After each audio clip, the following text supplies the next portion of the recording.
Quelle place pour les Roms à Montreuil? C'est la question soulevée par le conflit qui oppose la municipalité à une partie des riverains de la rue Paul-Bert dans le Bas-Montreuil. La ville a commencé à y installer des logements modulaires. Le même type de logement a déjà été installé dans la ville, vous le voyez sur ces images, de la rue Émile Zola. Des familles roms en réinsertion y vivent depuis plusieurs mois. Mais rue Paul-Bert, il y a beaucoup moins de place pour mettre les containers et y faire vivre les familles. C'est l'un des arguments des riverains. Explication en images.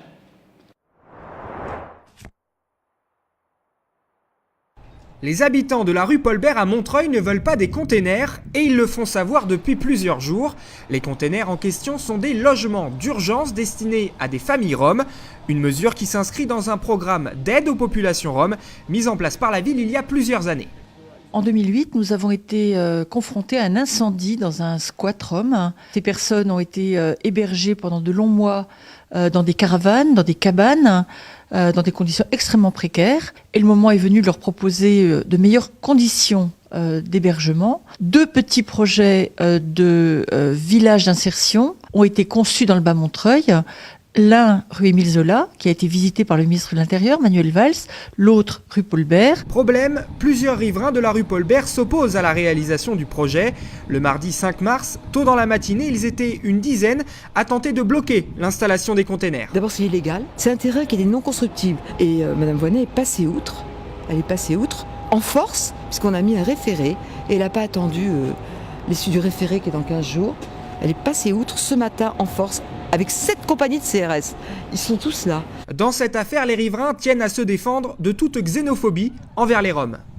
Pas du tout. On ne peut pas enclaver dans un cul-de-sac sans sécurité des personnes dans des containers, des personnes d'une même origine, ça s'appelle un ghetto. Soutenus dans leur combat par l'ancien maire de la ville, Jean-Pierre Brard, les habitants ont déposé un référé auprès du tribunal administratif de Montreuil. Il sera examiné le 20 mars.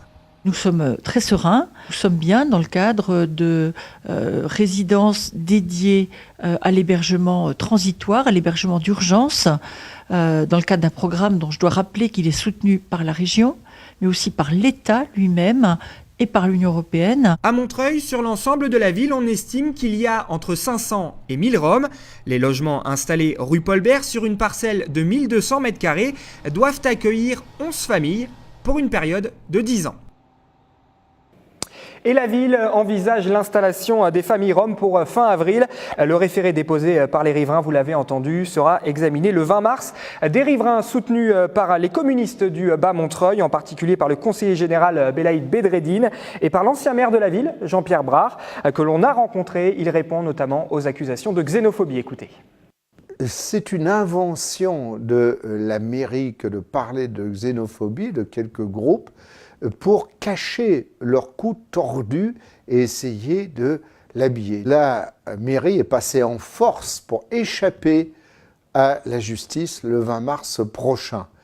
Et la mairie a voulu établir une situation de fait pour que le tribunal soit gêné pour prendre sa décision. Nous, ce que nous disons, c'est que il n'y a pas la place, puisque les conteneurs vont être installés à 3 mètres des façades des maisons qui sont là depuis des dizaines et des dizaines d'années.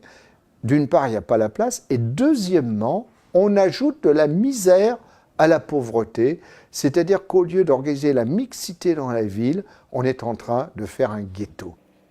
Et on précise que la position des communistes du Bas-Montreuil et de Jean-Pierre Brard est isolée au sein de la gauche locale.